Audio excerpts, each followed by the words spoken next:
Hey guys, welcome back for part number 3 of the chapter 2 lecture, dealing with atoms and atomic masses and what we can do with those. And so we're going to finish up chapter number 3 here, or chapter number 2, excuse me, part 3, with how we can use atomic masses that we talked about at the end of part 2 to help us determine a few things about the element.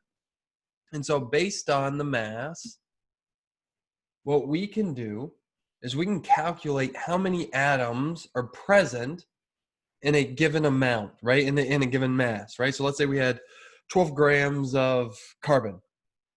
How many atoms of carbon are there in 12 grams? And so what we're going to use is we're going to use a unit called the mole.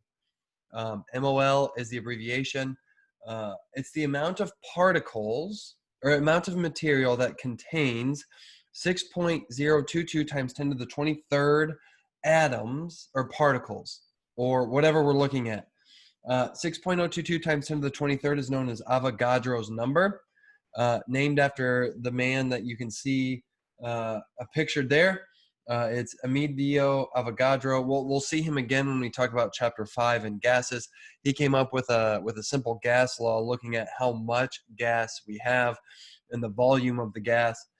And so what that is, that number, how we get Avogadro's number is it's the value of the mole, right? That's the value. The value of the mole is equal to the number of atoms in exactly 12 grams of pure carbon-12, right? So we talked about isotopes. Carbon-12 has a atomic mass of 12.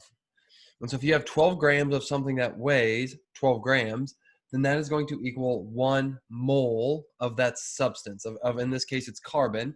Well, 1 mole is going to then equal 6.022 times 10 to the 23rd carbon atoms. And this helps us helps bridge that gap between mass and the number of atoms that we would want to know about. Mole Day, just to let you know, that's the American Chemistry Society's little mole guy up there. Mole Day is October 23rd, 1023, just like Pi Day. If you want to know about Pi Day, it's the 314. So Mole Day is 1023. Now, if you look at Avogadro, I just have this here. If you're a Lord of the Rings fan, the resemblance is uncanny. One of the things, though, that we can do, so we're going to look at converting between mass and the amount, the number of moles. We can use the number of moles, if you will, for anything that we want to, right? So if we had 1 mole of, let's say, basketballs, that would equal 6.022 times 10 to the 23rd basketballs, right? If we had 1 mole of avocados, that would be 6.022 times 10 to the 23rd avocados, right? So mole is just a unit of substance, of amount. We're familiar with using things like dozen. And, so a baker's dozen, or just a regular dozen, we know equals 12. Well, one of the things that we're going to get used to in this class is every time you see the number mole, the unit mole, our mind should then connect that to 6.022 times 10 to the 23rd, which is Avogadro's number. And so converting between mass and amounts, we need what's known as the molar mass. How many grams are in a mole? It's equal to the atomic mass units, right? So what we're going to see is whenever we see that number on the bottom of an element in the periodic table, so in carbon's case, it's 12.011, we can put 12.011 grams per mole. Right, that's the molar mass. I'm going to start using molar masses for these things as opposed to atomic mass units, for the sole purpose that it's going to be easier for us to do some of these calculations. So let's look at this. So 26.98 grams of aluminum is going to be 1 mole of aluminum. It's going to be the same number of atoms. One of the things that we're going to see is the atoms are the same. The only thing that's different is the weights, right, is the amount. And that's because some things are lighter than others. What we're going to see is this is going to be, we're going to see this throughout everything we're going to do is a lot of these things are dependent on how much we have. And so at the beginning in the last chapter, we talked about, okay, well, how can we solve these problems? What is a way that we can start solving these problems? And so how do we convert grams into the number of atoms, right? And so here's the key, and I will actually think I'm gonna just put this up here in a second for a second, and then I'm gonna transfer over into the other screen, and we're gonna talk a little bit about what how we can solve from grams to moles and from moles to grams, and so, or from even going to atoms. And so one of the things that we're going to see is if we're going from grams to atoms, right, or even from grams to moles, we're going from something big to, especially to moles, something small. And then obviously the number, there's just a ton of atoms in a mole, so then that number would be a little bit bigger. And so if we're going from something big to something small,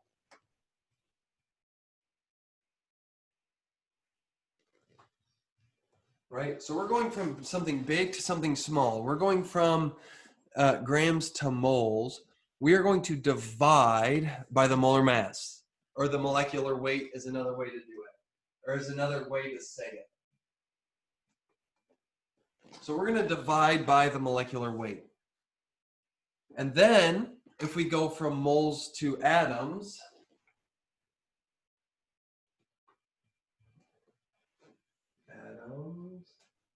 we're going to go from something small to something large. So we're going to be multiplying.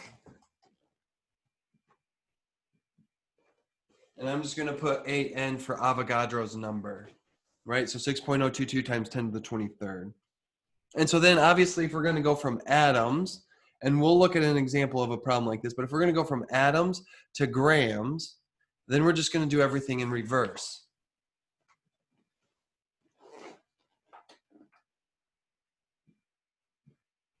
Right? So atoms, we're going to divide by Avogadro's number. We're going to get moles.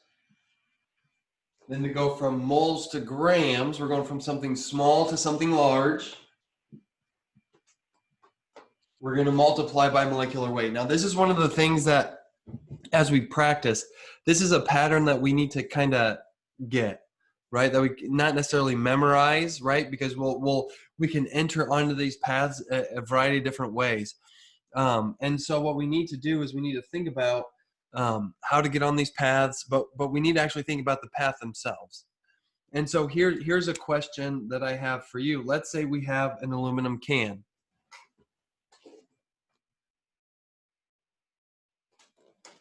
So we have an aluminum can that is 100% aluminum. We're going to make that assumption. And that aluminum can weighs 15 grams.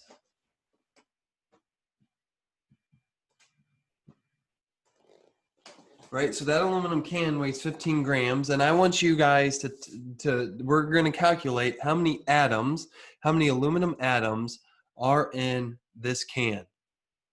And so remember, so again, how we talked about how to solve problems in chapter 1 is we know what we're going to start with, right? We started with a mass. We're given a mass in grams.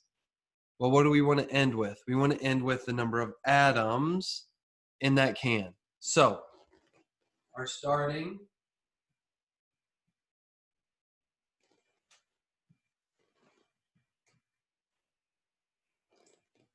you can still see it back. And our ending, right? We want to start with grams and we want to end with atoms. And so here's where we kind of need to think about how we get there. And so if we're going to start with grams, we need to then use our molecular weight to turn it into moles. Right? So we know that we're going to have to do that step. Well, for the molecular weight, we're going to have to go to the periodic table and we look up aluminum, which is Al, and we find that it's 26.98 grams per mole.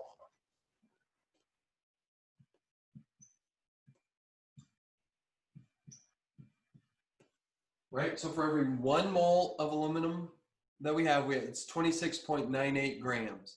And I put it down here because, again, the grams here are going to cancel out with the grams here. And we're left with moles. But is that what our final answer needs to be in? And no, it's not. We want atoms. So then how do we go from moles to atoms? Well, for every 1 mole,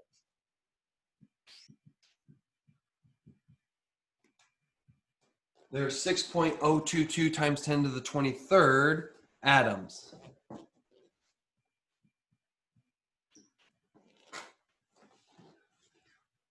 And so what remember, if a number is on top and a number is on bottom, we divide them. If a number is on top next to another number on top, we multiply them. So let's go ahead and cancel those out. And what we end up with is 3.3 times 10 to the 23rd, and we have atoms. Now, let's think about this, right? Let's think about how we can check our answer. Because, you know, we did all this work. We want to make sure that we're at least somewhat correct. And we can just quickly check our answer, right? Because we know in 1 mole, there's 26.98 grams of aluminum. And so we know in 1 mole, there's 6.022 times 10 to the 23rd atoms. Great. Well, we started off with 15 grams. That's a little bit over half. And so what we ended up with was 3.3 grams, or 3.3 times 10 to the 23rd atoms. And that's a little bit over half of what we started with. So the number makes sense. Now, we also need to check out our significant figures. So our significant figures, we had 2 significant figures in our answer. But what did we start with? We started with 2 significant figures, right? 15 grams, that's 2 significant figures. So the answer is correct. So it's 3.3 times 10 to the 23rd atoms. Now, a lot of this stuff, again, with practice, we're going to get better, right? We're going to get better. Let's do one more problem. If I can find my eraser. Oh, there's some over here. Nope. All right, let's do one more problem where we go the opposite direction.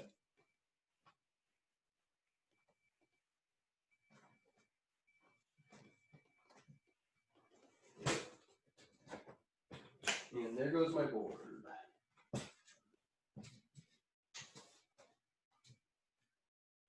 All right, let's see if this holds up.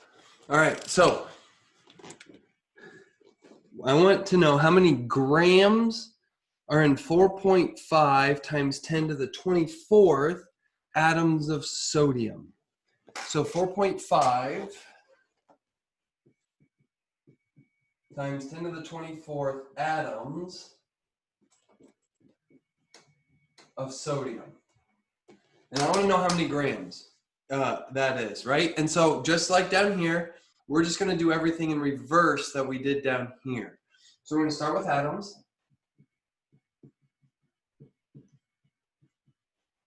Right? So remember, we're going from something big to something small. So we're going to go, we need to turn it into mole. And so we're going to divide by Avogadro's number. Right? And our final destination is grams. And so we want to turn it back into grams.